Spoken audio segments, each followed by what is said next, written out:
สบายดีบันพุธสบายดีเด้อวันนี้สิออกไปรีสอร์ทดิโพเราไปฟูดิโพได้บอกกันเอาไปทันนะหน้านี่คือว่าอยาก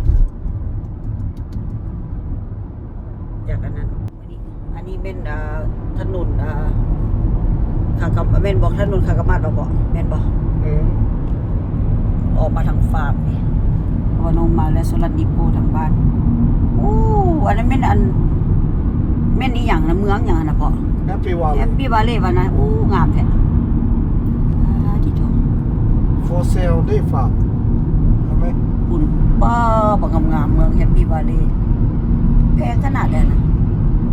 คนได้ไปอยู่คุณกะมีเงินแล้ว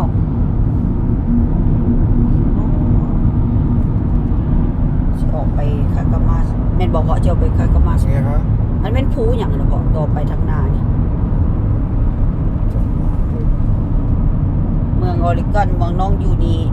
เป็นเมืองต้นไม้หลายที่เขาฤดูฟอแล้วได้นี่ฤดูใบไม้หล่นแล้วอยู่เมืองนี้มีจักฤดูหันนี้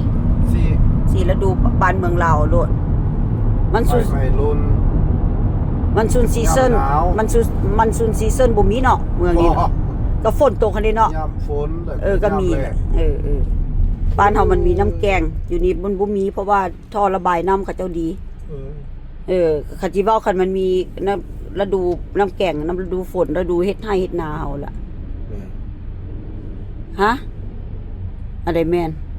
ฤดูน้ำฝนพอบ้านเพิ่นอายเพิ่นบ่ได้ใส่หมวก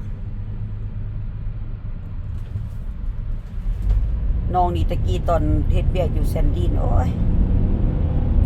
อยู่แถวนี้นะ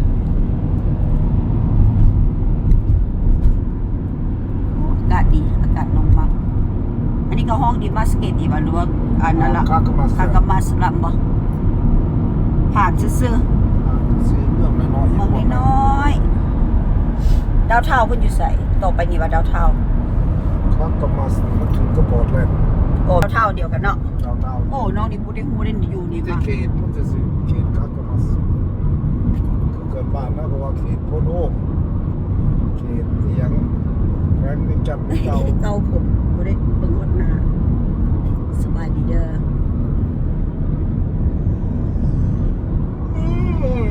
คนเฮานอนล่ะโอเคบายเจอกันอยู่ตลาด